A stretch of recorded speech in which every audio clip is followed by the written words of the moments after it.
Is Democracy Now! When we come back, we're going to Gaza. Stay with us.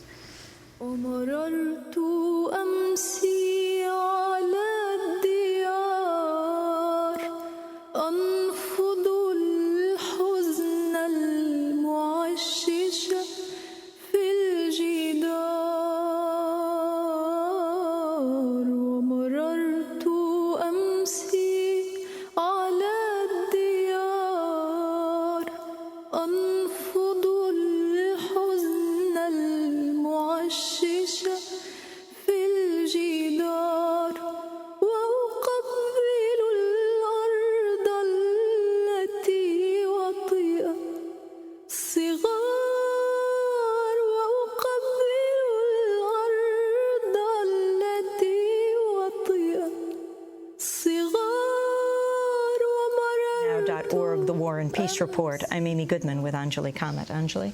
We go now to Gaza, where at least 5 Palestinians have been killed in Israeli raids over the weekend. 3 Palestinians, allegedly from the group Islamic Jihad, were killed in an air raid Sunday evening, and at least 2 others were shot dead by Israeli soldiers close to the northern border on Saturday. The attacks came as Israeli Prime Minister Benjamin Netanyahu warned against renewed rocket fire from Gaza, citing as many as 20 rocket and mortar shells in the past week. No one in Israel was injured from these rounds. Also this weekend, Egypt said it would ban all humanitarian aid convoys to Gaza from traveling across Egypt. On Friday, Egypt deported British lawmaker George Galloway, who'd led the Viva Palestina aid convoy to Gaza, and declared him persona non grata, citing clashes near the border with Egyptian security guards. Egypt's also being criticized for its decision to build an underground wall along the border with Gaza, which could further tighten the blockade on the 1.4 million Palestinians in Gaza who've been under siege for over 2.5 years.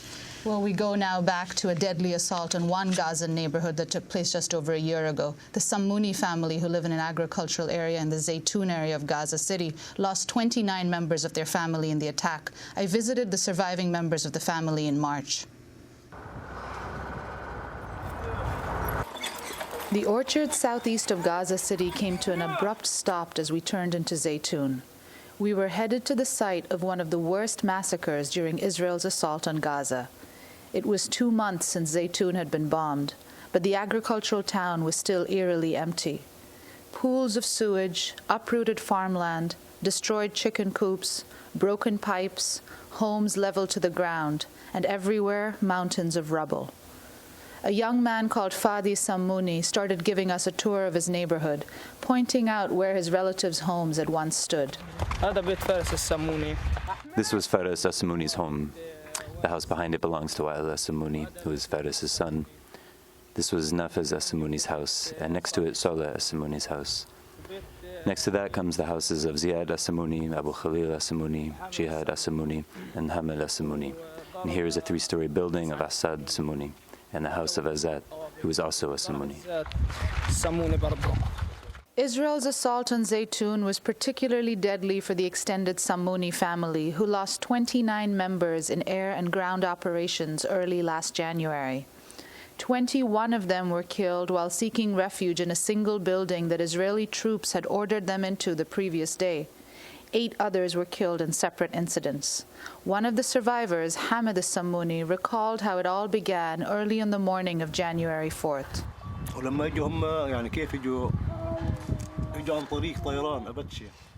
When they first came, they arrived in Apache helicopters, and they came to this house first. I heard the sound on the roof and thought maybe this is the resistance. They came in through the roof and entered while everyone was sleeping. The Israelis kicked the door open with their feet. Their weapons were drawn and they told everyone to put their hands up. They began searching everything and they blindfolded the people. Over the next few hours, families were rushing for cover from bombs and planes overhead. They went from house to house searching for safety. Many of the survivors we met told us that Israeli troops had ordered approximately 100 civilians into one house in particular, the home of Wael Samouni. These accounts are corroborated in several independent investigations, including the Goldstone report. Nahil Abdullah Samouni, a 38-year-old farmer, explained how her family ended up in Wael's house after fleeing their own home. We escaped to our neighbor Abu Salah Samouni's house, which was made of concrete. We went there and within seconds the bombing grew more intense and the shootings increased. The Israeli soldiers brought Rashad's family and Ibrahim's family to the house. We were about 60 people. Everyone was crying and terrified. Within seconds, the Israelis came to the door and told us to get out. They told the men to lift up their shirts and search their bodies. We were so terrified, we ran out into the street barefoot and sought refuge in Wael Samouni's house. Fadi Samouni also found his way to Wael's house. At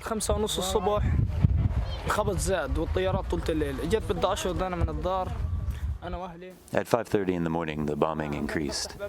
The planes had been flying overhead throughout the night. My family and I wanted to escape from the house. As I was about to open the door, 2 bombs hit the house. We fled to Abu Salah's house. May God have mercy on him. Within 5 minutes, the 3rd floor of his house caught fire. 3 of us got out, my brother Ahmed, Saleh, and myself. We got out and ran toward Wael Samouni's house, which is where the massacre happened. On his way, Fadi ran into a group of armed men he first mistook for Palestinian militants because of the way they were dressed. We came across 6 soldiers. We first thought they were resistance fighters and told them to get out of here. They raised their guns at us and told us to come closer. We approached them and they told us to kneel. They searched us thoroughly and began to ask who from here is Hamas, who is from Islamic Jihad. We told them we weren't part of any group and that we were all farmers and cab drivers, as you can see. For the rest of the day, dozens of family members remained crammed inside Wael Samouni's unfinished home with very little food or water. Outside, Israeli tanks roamed the streets. The bombing began early the next morning. Lamia Samouni's son Hamdi was among the first to be killed. He and a few others had gone outside to get firewood and help some of their relatives stuck in a nearby grove. There were some people among the trees in a house, a room in the trees. They started to say, "Save us, we want to join you." There were 2 stones they had to move. My son Hamdi and another young man, Muhammad Ibrahim al-Samoudi, started to move the stones when a bomb struck. It hit Muhammad and it hit Hamdi. And then another projectile struck Wael Samouni's house, which was packed with nearly 100 civilians. Nahil remembered the terror that followed as the house continued to be shelled. In seconds, another bomb came toward us from the north. We all fell to the ground and screamed in horror. We were terrified. The men started to say that whoever can move should get out. Before I could leave, my husband got injured. He started saying, "My leg is gone." I said, "What do you mean gone?" I removed my veil. I tried to stop the bleeding, but he was very badly wounded and collapsed. In the chaos and clouds of dust and smoke that followed the bombings, those who were able to fled the house, assuming that only the dead had been left behind. But under the dead bodies and the rubble, a number of people were still alive, among them Nahil's husband, Nafiz Samouni.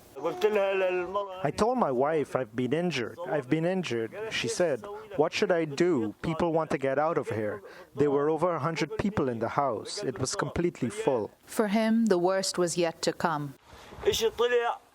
Some left and some, well, there were some 25 or 19 dead people around me, and I spent the next 4 days looking at them. My husband spent 4 days among the dead. We started to scream and cry. I thought he was also martyred. I told everyone that my son and husband had been martyred. I swear that their heads had been cut off. Oh my God. Nafiz Samouni is still haunted by the days he spent trapped among the dead and dying bodies of his relatives, many of them old men, women, and young children. During this period, the Palestinian Red Crescent Society received 145 calls from Zaytoun, but Israeli ground troops refused to allow ambulances to enter the area. If the ambulances had come from the beginning, this wouldn't have happened, but nobody was able to respond to us.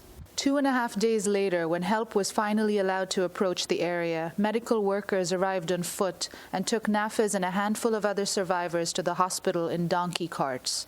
Israeli forces still refused to allow ambulances to come right up to the house. 21 dead bodies were left behind. It was only after the ceasefire was declared on January 18th that those who survived were able to return. They found most of their homes and a mosque had been demolished. Wael Samouni's house was also bombed and had collapsed over the lifeless bodies inside. Hamid Samouni recalled the smell of death as he tried to pull out their bodies. I